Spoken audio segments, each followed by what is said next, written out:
Olá, vamos ver agora como o modelo relacional funciona com um pouquinho mais de profundidade, alguns detalhes em relação a como isso pode interagir até com SQL e outras questões que vão nos ajudar a começar a implementar mais coisas em SQL usando a base de dados que nós temos de exemplo do próprio livro do Silberschatz e estendendo isso para mais bases de exemplo e para a base que nós mesmos vamos construir.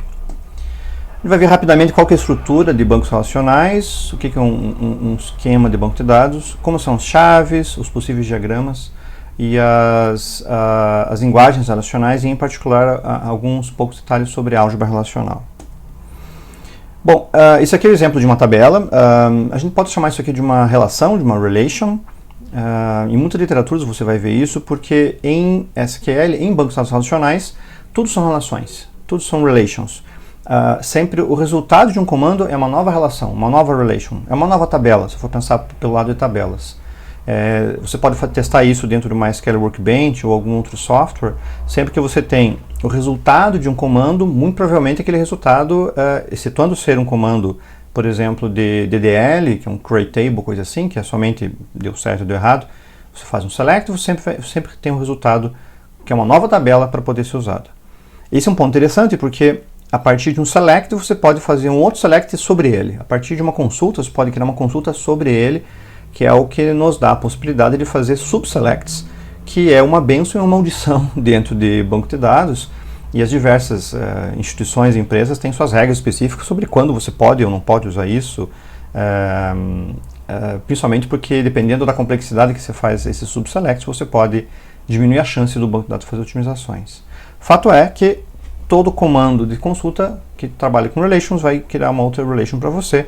E as relations ou tabelas vão ser conjuntos de colunas que têm um tipo, a gente chama de atributos também, ou campos, e o conjunto de tuplas ou linhas ou registros que são o conjunto de dados de uma entidade em particular aqui, como por exemplo o professor Mozart de música, que tem esse ID, que tem esse salário aqui. Todos os dados vão estar expressos no formato tabular, como tabelas, com atributos ou colunas ou campos, compostos de vários dados vão estar colocados em linhas ou tuplas ou registros. Vocês vão achar esses nomes em diversas literaturas e locais diferentes e nós vamos usar esses termos de forma intercambiável dentro da disciplina e dos slides. Um atributo, a gente coloca que o conjunto dos valores possíveis para um certo atributo é chamado domínio do atributo e eventualmente nós podemos definir qual é esse domínio se ele não for de um domínio conhecido como algo como números ou strings ou coisa assim. Atributos em geral são, na maior parte das vezes, são tratados como de forma atômica, no sentido que o atributo ele é um item único, não é um item composto. Em diversos tipos de linguagens de consulta e em diversos bancos de dados nós já temos o conceito de atributos compostos, mas de forma geral os atributos são atômicos. Nós temos um valor especial que chama-se null, e o null é um valor que pode ser atribuído e testado dentro de bancos de dados relacionais. E o null é diferente de vazio. Um campo string, um campo no caso varchar, ele é vazio quando tem alguma coisa de tamanho zero, por mais estranho que pareça. Mas alguém colocou, alguma operação teve que colocar alguma coisa lá de tamanho vazio, tamanho 1, algo do gênero, por mais que você não veja a string lá dentro. Null significa que o valor nunca foi inserido. E existe uma diferença entre isso, principalmente porque você pode usar uma restrição, uma constraint, de que alguns campos precisam ser not null. Eles nunca podem deixar de ser preenchidos. E claro que a pessoa pode preencher com espaço somente, com string vazia. E isso já configura algo que não é null. Você tem que cuidar bastante do null, porque isso pode atrapalhar um pouquinho suas consultas, e à medida que nós vamos vendo os comandos, vocês vão acabar percebendo isso. Um ponto que é extremamente interessante e importante para lembrar é que as tabelas nunca são ordenadas. Você nunca pode esperar que a tabela esteja ordenada em qualquer ordem que seja, por qualquer campo que seja, de qualquer forma. De uma forma simplista, a gente podia esperar que a tabela fosse ordenada pela ordem que eu inseri os registros. Então, o que eu inseri primeiro está lá no começo, e assim por diante, eu vou colocando à vontade. Mas o sistema gerenciador de banco de dados tem a total autonomia para armazenar os registros na ordem que ele bem entender. E isso vai depender muito de como que o Storage Engine funciona, porque ele pode armazenar isso em buckets, ou pode armazenar isso com dados comuns, então você pode esperar talvez que a ordem seja a mesma ordem de entrada. Ele pode decidir ordenar a tabela por alguns campos para aumentar a eficiência em consultas futuras. Você não pode ter expectativa em qual ordem está colocado no banco de dados. Você programa. O administrador de banco de dados, talvez ele possa ter a expectativa porque ele conhece o que está acontecendo na parte de mais baixo nível, na parte mais física do banco de dados. Mas quem está acessando o banco de dados não pode ter expectativa de ordem nenhuma. Você pode pedir a ordem quando você solicita um conjunto de registros. Isso você pode fazer, isso você deve fazer, se essa ordem é importante. Fora isso, o banco de dados usa a ordem da maneira que ele quiser. E um database schema é a estrutura lógica do banco de dados que você tem. A instância, em particular, é os dados colocados na estrutura lógica. Então, um schema, por exemplo, pode ser que a tabela instructor vai ter o campo ID, o nome do departamento e o salário. That name is salary. A instância do banco, na realidade, são os dados preenchidos do que você possui. A gente também pode ver, eventualmente, o nome instância como um banco levantado e funcionando. É a instância porque ele tem dados específicos, né? O esquema é só a estrutura e a instância são os dados colocados ali dentro e os dados vivos. Você tem um snapshot dos dados há um certo tempo. E eu creio que na apresentação anterior a gente falou brevemente sobre chaves, mas basicamente dentro de uma tabela você pode ter uma chave primária. Na realidade, muitas vezes é quase obrigatório que isso seja uma chave primária, exceção feita para algumas tabelas de relacionamento, em alguns casos específicos. Mas, via de regra, você tem que ter um campo, um conjunto de campos que consegue identificar unicamente um dos registros, uma das tuplas, uma das linhas, naquela tabela. Para algumas tabelas isso é muito fácil, então você tem um ID, um CPF, alguma coisa assim. Para outras você pode acabar tendo alguma dificuldade no sentido de ter que colocar mais campos ou coisa do gênero. Uma chave é um campo ou um conjunto de campos que identifica unicamente aquele registro em particular em relação aos outros. E na realidade você pode ter chaves, você pode ter mais de uma chave possível para um certo campo. Para uma tabela de professores, por exemplo, ou tabela de alunos dentro de um sistema acadêmico como o da nossa universidade, você pode usar o código do aluno, existe um código do aluno ali dentro, isso é uma chave possível. Você pode usar o CPF do aluno, também é uma chave possível, ele deve ser único ali dentro. Talvez se você juntar o nome do aluno com o nome da mãe do aluno e mais um RG, você talvez tenha também uma chave candidata. O RG em si poderia ser uma chave candidata, mas como o RG ele corre o risco de ser duplicado dependendo de quem emitiu ele, os RGs são estaduais, né? Para cada estado você tem isso, apesar que há um projeto para que isso seja unificado. Mas os RGs são estaduais, você tem outros tipos de identidade, tem identidade de órgãos profissionais, órgãos de classe, tem identidade de diferentes órgãos, identidade militar, identidade profissional. Eu mesmo tenho uma carteira profissional do Serviço Público Federal, então lá tem um código e aquilo eu posso usar como identidade, apesar que eu acho que nunca usei.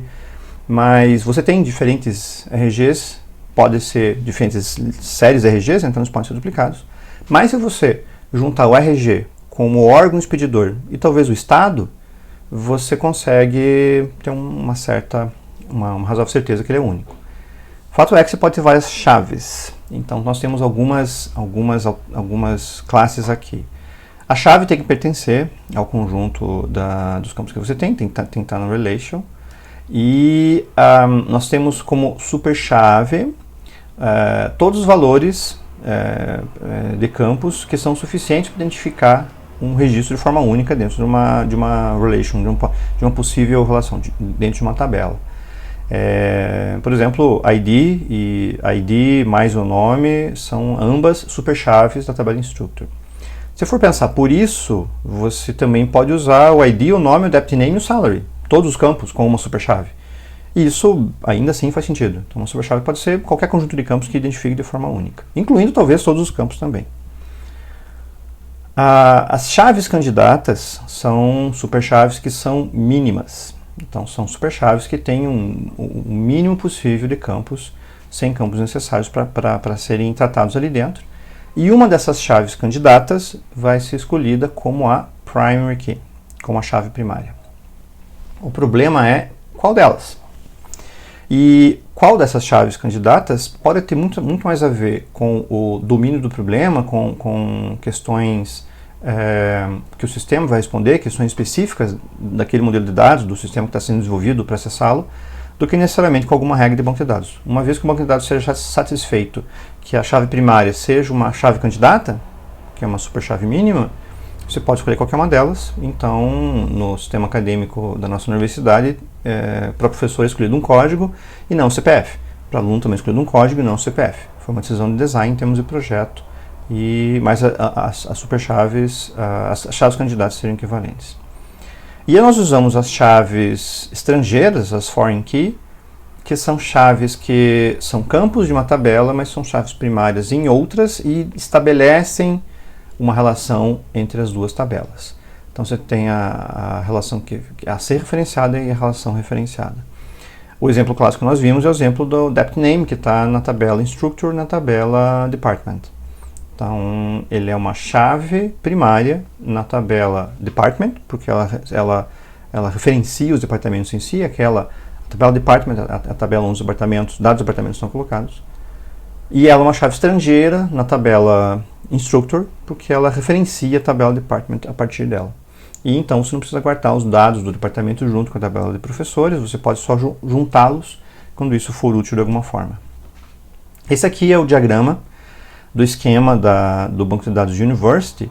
Então tem alguns detalhes aqui que são interessantes, que são parecidos com qualquer tipo de organização de uma universidade. Então você tem um estudante aqui, claro que os dados aqui são bem simplificados e tem muitas escolhas de chave e outras que são, não diria discutíveis, né, mas dão margem para discussão, o que é feito de forma intencional para que você possa discutir. Afinal de contas, isso aqui é um exemplo acadêmico. Então temos a tabela de estudante com o nome do departamento, o total de créditos que já foram utilizados e que já foram cursados, né, cumpridos. E o ID do estudante, que é a chave primária. A chave primária está marcada aqui com sublinhado. O depth name aqui atrela esse estudante a um departamento em particular. Da mesma forma, o professor também está atrelado a um departamento em particular. Perceba aqui que o professor vai estar atrelado só a um departamento, o estudante também só a um departamento. Em algumas instituições isso pode mudar, e aí o modo como você faz a relação é diferente. Existe uma relação entre o professor e o estudante, que é de advisor, que é o do orientador. Então ele só liga um estudante a um professor em particular.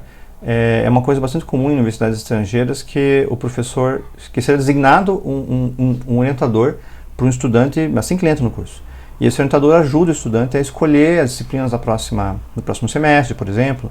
Em alguns locais as grades são muito variadas e você pode ter aquela questão de majors e minors, né? Você tem o diploma maior e tem diplomas menores que você vai obtendo ao longo do curso. E o orientador é um professor que vai sempre auxiliar o estudante, tem reuniões eventuais para ele decidir sobre isso, para escolher caminhos e coisas assim. Então, mas existe relação entre os dois. E a tabela course aqui é disciplina. Tem o course ID, o nome dele, de qual departamento faz parte dessa disciplina e quantos créditos ela tem. E o estudante não se relaciona diretamente com a disciplina, porque bem na verdade, uma disciplina, como a disciplina de banco de dados, você não cursa a disciplina de banco de dados, você cursa uma oferta da disciplina. Então ela foi ofertada num certo semestre, de um certo ano, e o aluno então se matricula naquela oferta de disciplina para então se relacionar com a disciplina de forma indireta. A mesma coisa acontece aqui. Então a section, essa tabela, é a oferta de disciplina que nós temos nos nossos sistemas normais. A section tem o ID do curso, tem o semestre, o ano, e tem o ID da própria section, porque você pode ofertar a disciplina mais de uma vez. Uma disciplina que precisa de muitas turmas, né? Cálculo 1, por exemplo, você vai ter várias ofertas, porque tem muita gente querendo fazer. Você pode ter mais de uma delas. Então não é só uma oferta por semestre, por ano. Você pode ter mais de uma. E além disso daqui, a section está relacionada a um time slot, porque ela tem que ter um horário específico, está relacionada a um edifício e um número de sala, que é o local onde ela vai ser ministrada e o horário que ela vai ser ministrada. Está aqui a classroom, que é o building room number, e a capacidade, inclusive, né? Isso deve ser monitorado depois pelo software, que vai impedir que tenham mais matrículas, provavelmente, na section do que a sala suporta. E tem horário aqui dentro, então que nós temos já várias informações a respeito. Então, essa oferta de disciplina, o aluno se relaciona com ela. Então, o student vai se relacionar com o takes, que é a matrícula do aluno, nessa oferta de disciplina, que então se relaciona com a disciplina em particular. E é basicamente o que acontece no sistema acadêmico da nossa universidade, no sistema acadêmico de quase qualquer universidade que segue esse tipo de ritmo. O professor também está ligado a uma section, a uma oferta. Você tem tem uma ligação que pode ser múltipla aqui, eventualmente, e o professor ele tem que estar relacionado a uma section em particular através de uma tabela auxiliar, porque você tem que manter tanto o histórico do professor que ele ministrou isso em semestres específicos, quanto o fato de que você pode ter eventualmente mais professores que vão ministrar a mesma disciplina. Isso é bastante comum, mais de um professor ministrando a mesma disciplina. Eu aconselho vocês a darem uma olhada na documentação desse banco de dados, desse diagrama padrão, que está lá no website e também está disponível dentro do livro, mas de forma geral essas são as informações que o banco de dados provê. Então é simplista, tem muita coisa que não está colocada aqui. Se for pensar em outros problemas práticos que acontecem dentro de universidades ou escolas, talvez não sejam contemplados, mas a ideia é ser alguma coisa que possa ser usada em exemplo somente. E em relação às linguagens de query relacionais, a gente tem as diferenças entre as linguagens mais puras e as linguagens que são mais específicas para o mercado. SQL, nós já comentamos que é uma linguagem específica para ela, declarativa. Mas nós temos linguagens que são mais puras, como álgebra relacional, cálculo de tuplas relacional e cálculo de domínio. E, como no histórico nós comentamos, alguns bancos de dados no passado tentaram criar linguagens que fossem mais próximas de álgebra relacional. Isso teve um resultado não tão bom, principalmente porque o SQL acabou sendo tão fácil de entender pelos programadores que qualquer outra opção foi deixada de lado. Mas é importante conhecer essas linguagens mais puras, porque quando você tem um problema mais sério para resolver em SQL e não está sendo fácil resolver porque é uma linguagem declarativa, talvez valha a pena você tornar aquilo uma sentença de álgebra relacional, resolver na álgebra e depois levar para SQL. Isso é bastante comum a ser feito por DBAs e coisas assim. Em álgebra relacional, nós temos 6 operações básicas, e as operações básicas são classificadas por letras gregas, e a operação básica é a operação de seleção, que não é o select do SQL, mas é uma operação de seleção que vai dizer qual a tabela, qual relation você está usando, qual tabela e se há algum filtro nela. Então a seleção é em relação a filtro e tabela. A projeção diz respeito a quais campos você quer ver, porque na realidade o select e os campos que nós vemos lá em SQL, aquilo é a projeção. O from e o where são a seleção aqui da álgebra relacional. Depois disso, a união, a diferença de conjuntos, o produto cartesiano e o rename, e todos eles são equivalentes dentro de SQL, embora talvez isso não aconteça em todos os bancos de dados, como nós vamos ver em algumas operações aqui para frente, se bem que a gente pode usar equivalentes para isso também. A operação select é a operação básica onde você diz de qual tabela você está buscando informações, e você tem um predicado para isso, né? O predicado é o filtro, então você diz qual é a relation que você está buscando e qual o predicado de seleção que você tem. Por exemplo, isso daqui é um select from instructor, where o depth name é igual a physics. Isso é fácil da gente ver. Essa cláusula de álgebra relacional é igual a um select, como não tem a projeção aqui, é um asterisco, from o instructor, where o depth name igual a physics.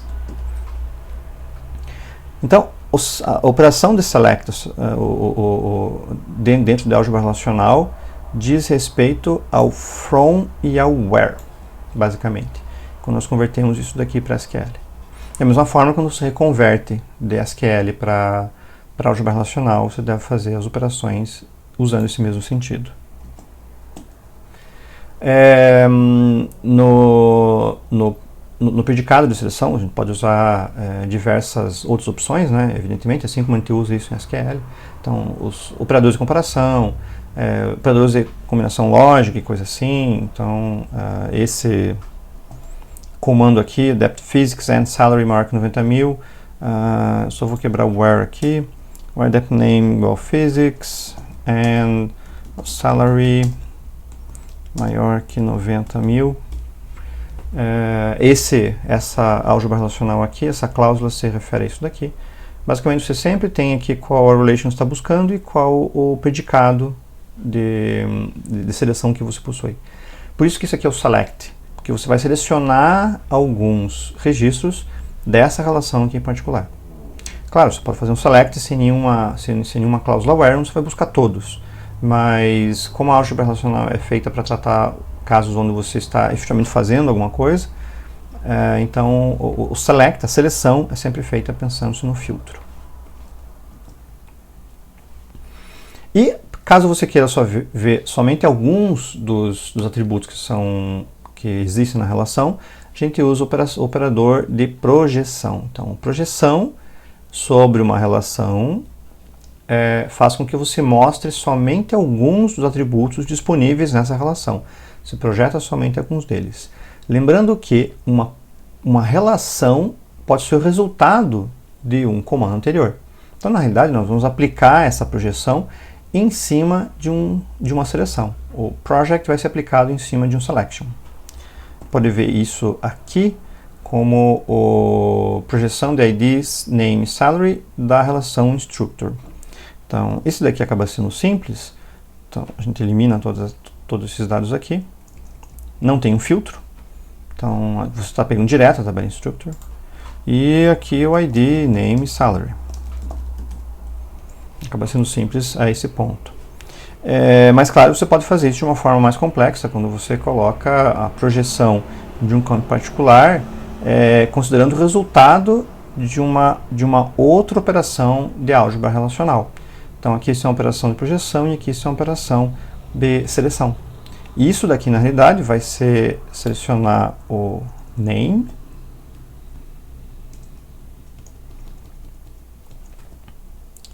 from structure,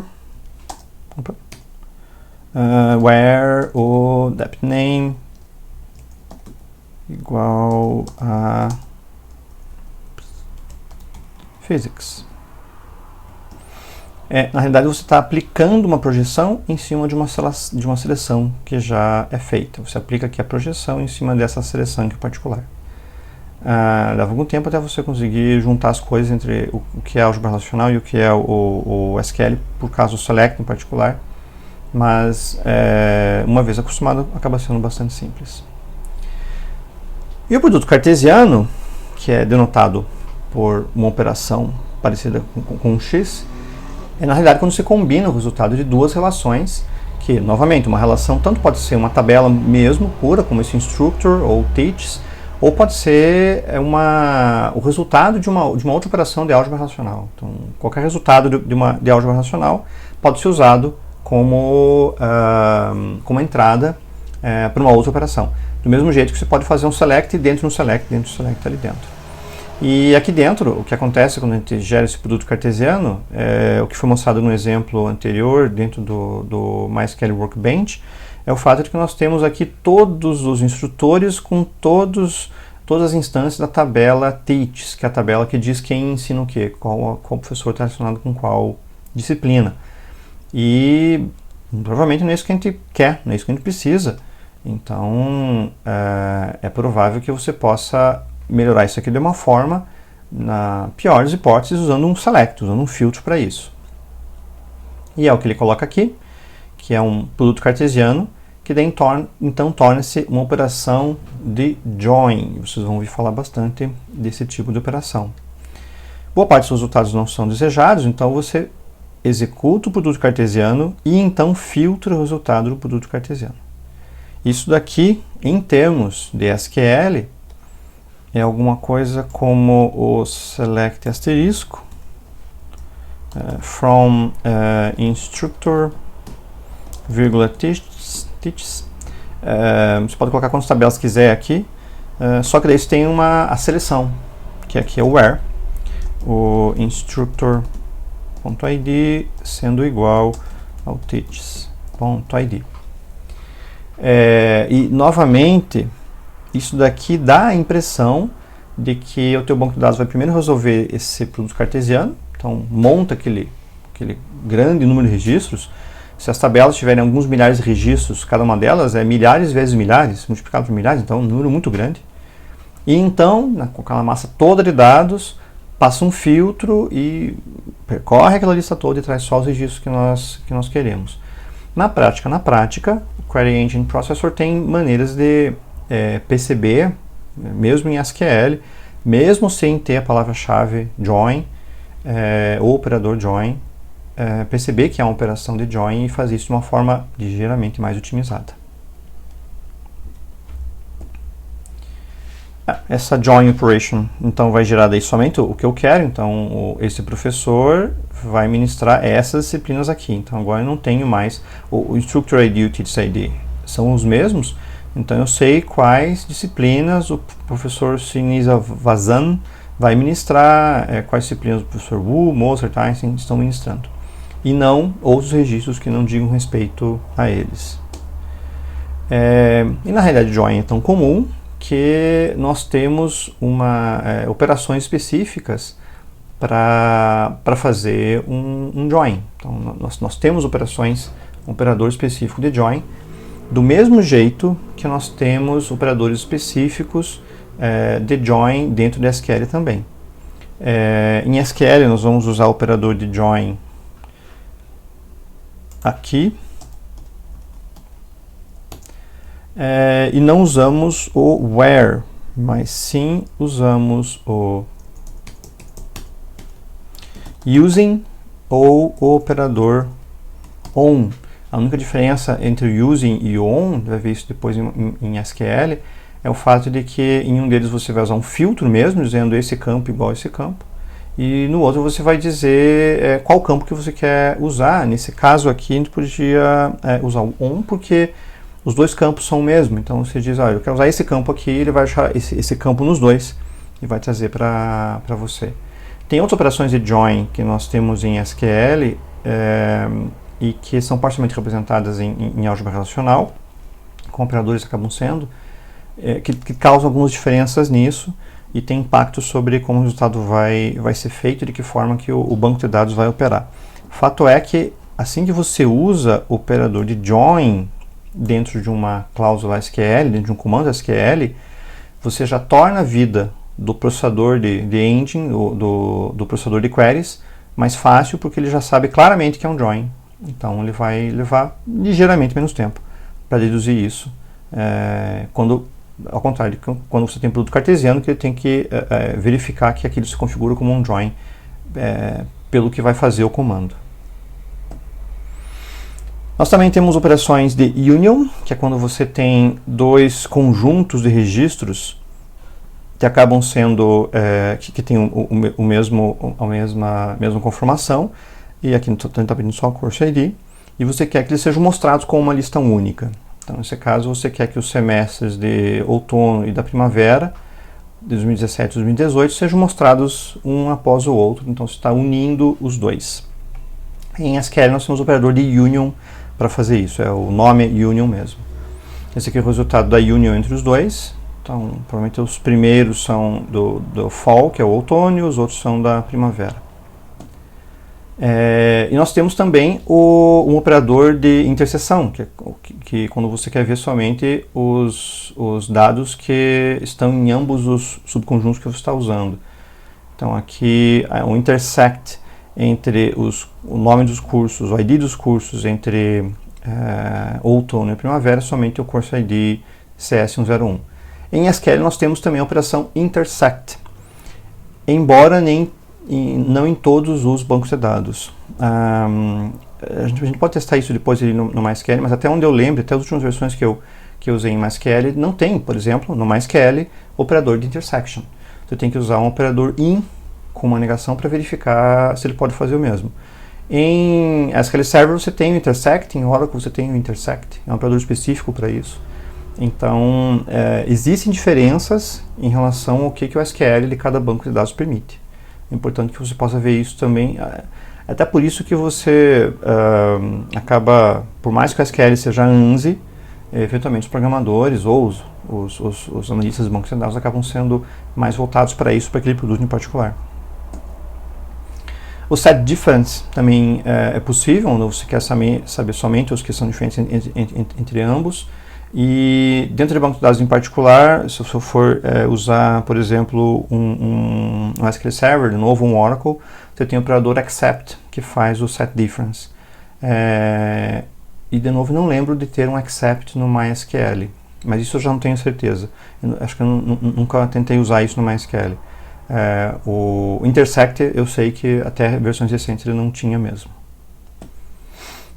E você pode fazer um assignment, que basicamente é para você criar alias, que a gente usa isso como as dentro do SQL, para que você possa colocar nomes em uma operação inteira que você pode usar depois. Então aqui você faz uma union de physics com music, mas na realidade physics é esse select inteiro aqui, music é esse select todo aqui. Em geral, você faz isso para tornar os comandos mais inteligíveis. A gente vai usar isso diversas vezes dentro do SQL também. Assim como, na realidade, o rename é você usar o as, e você tem o assignment para você usar isso dentro de operações. O assignment vai ser mais usado realmente dentro de álgebra relacional. E assim como em SQL também, você tem queries equivalentes. Se nós dermos uma olhadinha nessas queries aqui, elas são basicamente a mesma coisa. Nessa você faz um select da tabela instructor, quando o departamento for física e o salário for maior que 90 mil.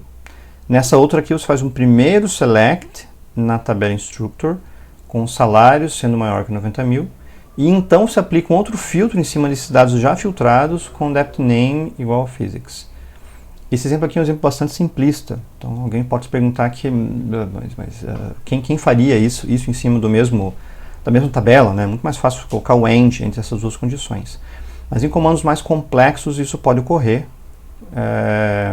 e de novo o processador de queries do banco de dados, o produto do banco de dados, vai tentar seguir o caminho mais simples, que nesse caso claramente é aplicar o filtro duplo à mesma tabela, sem criar um resultado intermediário, então aplicar um filtro em cima desse resultado intermediário.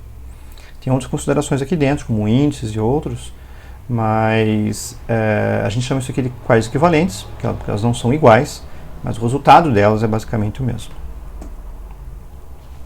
Tem mais algumas queries equivalentes aqui dentro, e essa query aqui já fala sobre algo mais complexo, que é um join.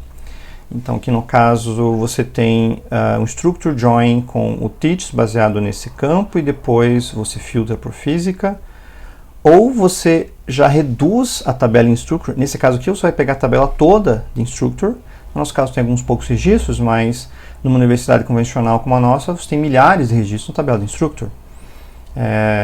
Então você vai juntar todos os instructors com os teachs e depois filtrar por física, ou você filtra já a tabela instructor só por física e reduz drasticamente. Em vez de milhares, você vai ter certamente algumas dezenas, algumas poucas, pouquíssimos departamentos passam de 100 professores na universidade em geral. Então você filtra drasticamente o instructor e então tenta fazer o join com a tabela teach para saber o que eles ensinam. Nesse caso, de uma forma um pouquinho simplista, eu diria que a segunda query é mais interessante. Ela parece ter um desempenho melhor por já reduzir esse universo logo de cara no começo. Elas geram basicamente o mesmo resultado, e elas podem ser expressas de formas diferentes, tanto em álgebra relacional quanto até mesmo em SQL. De novo, nós vamos ver os color engine processos no final, mas de novo os processadores de query podem ser mais ou menos eficientes em conseguir fazer com que essas queries sejam colocados da forma mais adequada possível. Ou seja, parece que a query 2 é sempre mais eficiente em todos os casos, mas talvez por um índice duplo que você tenha na tabela teach junto com structure, talvez a primeira possa ser mais eficiente em alguns casos. Quem vai decidir isso vai ser o processador de queries e o próprio DBA, que então baseado na frequência e no peso das queries que estão chegando no banco de dados, ele pode perceber que essa query é muito frequente, então ele cria índices adicionais para fazer com que, permitindo que eles sejam usados pelo processador de queries e tornem esse processamento mais rápido. Mas as queries equivalentes ocorrem frequentemente. Isso aqui foi só para mostrar um pouquinho de como funciona o modelo relacional e a álgebra relacional. A gente vai voltar mais vezes em relação à álgebra relacional. Vocês vão ver a álgebra relacional eventualmente, tanto em literatura quanto em literatura, papers e livros, quanto eventualmente na prática para ajudar a resolver problemas e queries que sejam mais complexas, mas via de regra o curso vai se basear bastante também em SQL. Obrigado e até mais.